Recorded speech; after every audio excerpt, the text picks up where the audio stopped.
In a recent video on my channel, I collected my Audi RS6 from VRS in Northampton after they'd installed hybrid turbos on it and METH injection. Before I dropped it there, it was 700 BHP, and then when I collected it after they'd done all the mods, it's over 800 BHP. And in today's video, I'm going to be doing my first drive in this car since it's had all the modifications done.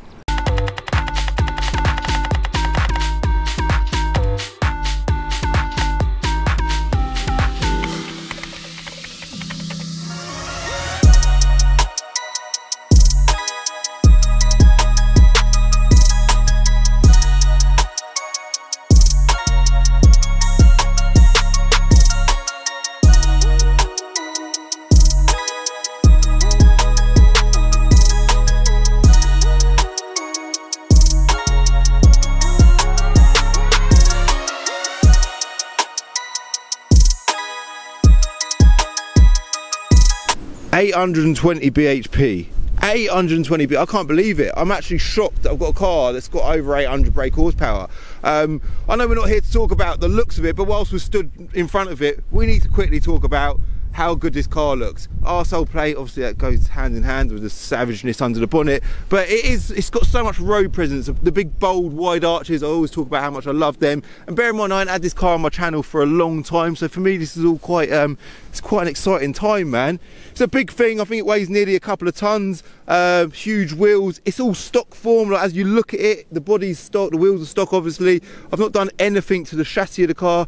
We've literally just had engine modifications, but I like that. Even the black packs, come out of the factory with a silver pack. A lot of people say to me, Calvin, you need to go for a black pack. And you know what, I was going to do that, but there's something about the silver pack, which I'm not even saying that silver pack's better than a black pack, but it just gives the car a certain amount of honesty, I think. It just looks, I don't know, sort of freshness, clean. I don't know. I'm not saying I'm not going to do the black pack, but yeah, I do like the way it looks. So what we're going to be doing today, obviously, is we're going to jump in and go for a drive, but quickly, let me just spin the camera around. Yeah, let's get out of that wind. It's so windy, man. Let's get, door just closed on its own. But let me quickly talk about one of my requests when I dropped the car off to VRS was when you started it from cold, the cold start just weren't savage enough. You know, some people like to have their cold starts turned down, so when you start it, it's peaceful. But I'm not about that. When I start my car from cold, I want it to be as loud and as leery as possible. So mentioned that to Will, and when I collected it, if you see the previous video, you saw my sort of reaction. I was genuinely like, hey,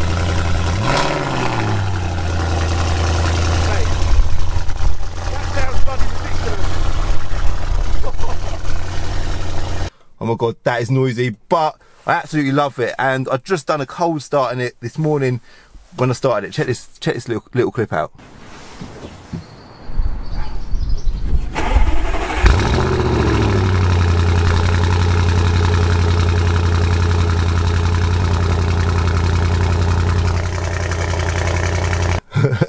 Yeah, my neighbours, they're not going to be too happy about that, but it kind of, it's a bit of a must, isn't it, when you've got a car that's running any level power. First things first, you want noise, don't you? But when the cold starts over, it calms down a little bit, and it ain't too bad.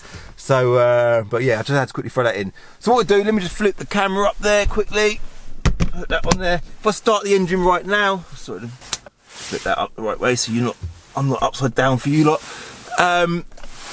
Yeah, what I'll do is I'll start it now. It's actually sort of warm now, so I just drove around the corner.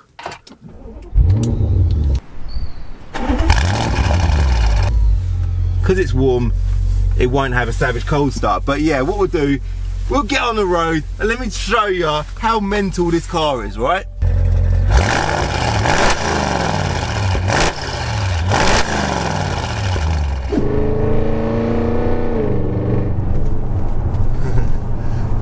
Definitely the noisiest car I've ever driven, and it's also the fastest car, not only that I've ever owned, but also the fastest car that I've ever driven. And obviously we'll get onto that section of the video shortly. Let me quickly make the point that this isn't actually my first drive. You know, we do this on YouTube, I talk about that a lot. This is not my first drive, because you know that I collected this from VRS a few days ago. It's actually a few days ago in my life as well.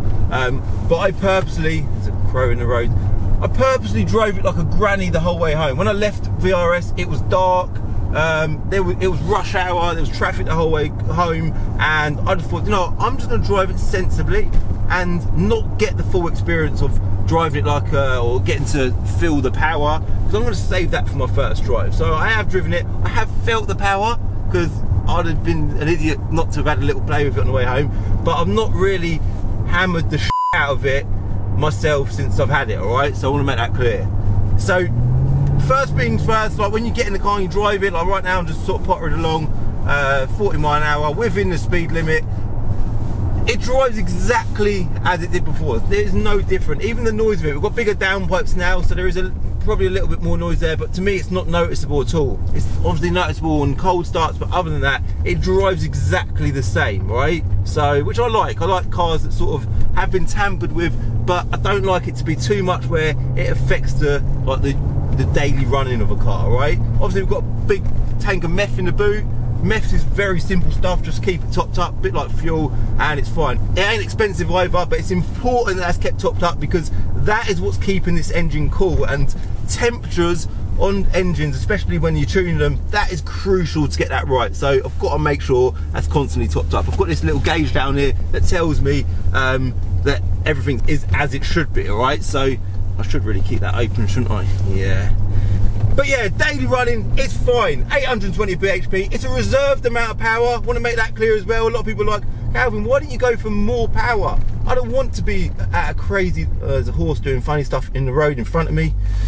It's not very reassuring. First drive video gone wrong.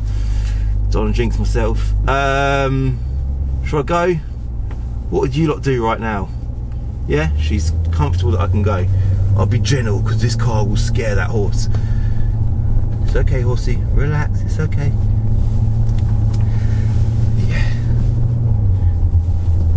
Yeah, it's a reserved level of power. I had to get past that horse without things go wrong.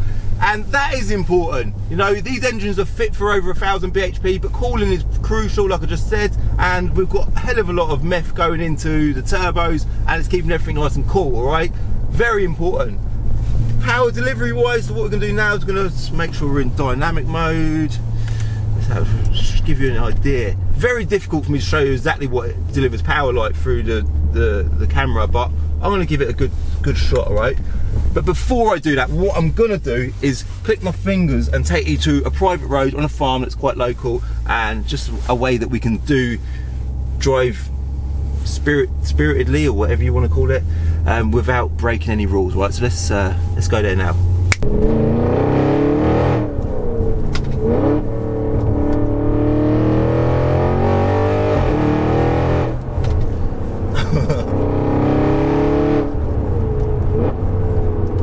See, the funny thing is, before I had this car tuned, be careful around these bends. Before I had this car tuned, it was a bloody handful to drive. It was almost, I wouldn't say too powerful, there was definitely room for improvement, but it's a stupidly quick car. Now, all four wheels are spinning all the time. It makes the car feel lighter. I suppose it would. What's all that in the road? Oh man, that's what I mean about this farm. The car's just flattened it. That's not ideal now, because the tyres are going to be covered in like a...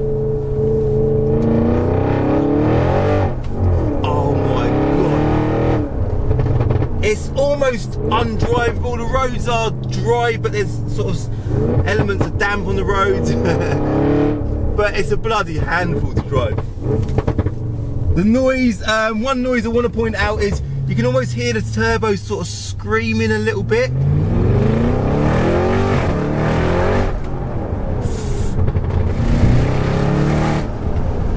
Can't really hear the turbos. They sort of like, you know when you watch Fast and the Furious and you can hear the old Japanese turbos whistling away?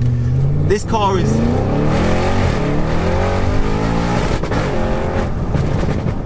This car's making that noise along with a whole load of other noises. But like I said, this is the fastest car I've ever driven. I love cars, I love the way cars look, I love the way cars drive. When I get in the car, I sort of analyse it and I look at the interior, I look at everything.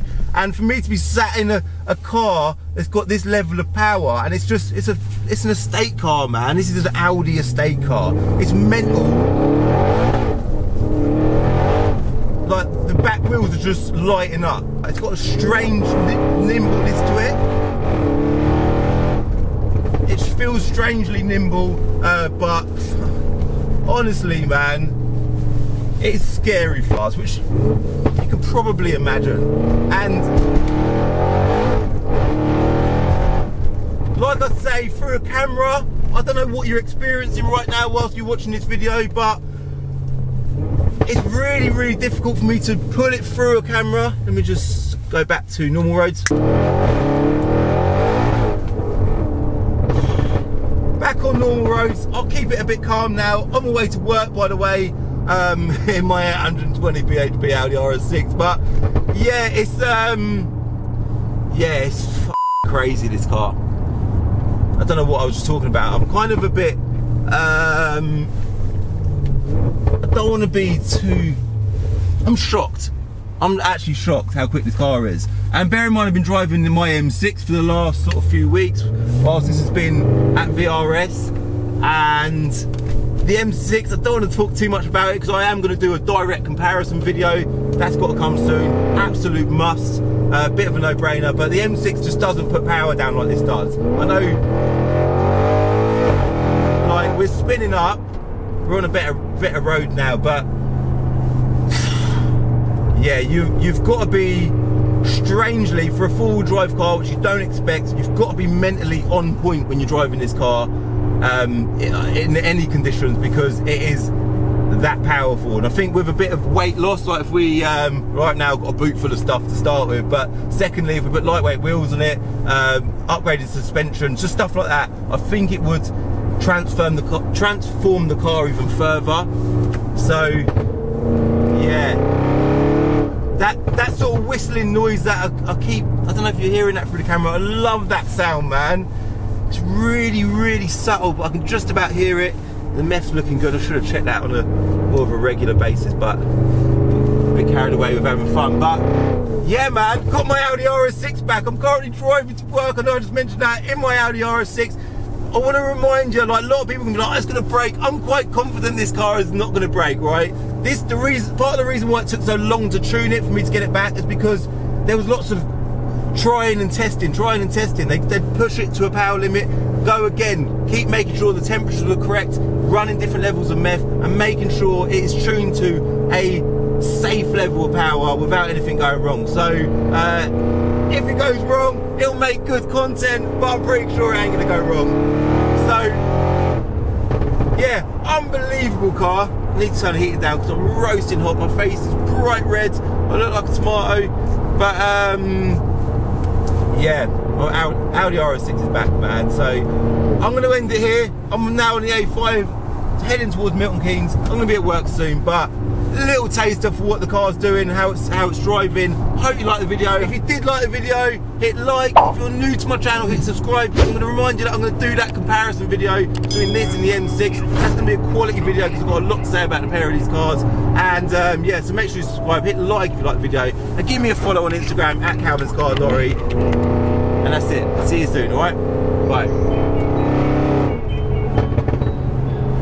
In the next episode of Diary of a Car Trader, at long last, I'm very proud to say that I've finally bought a Renault Megane RS.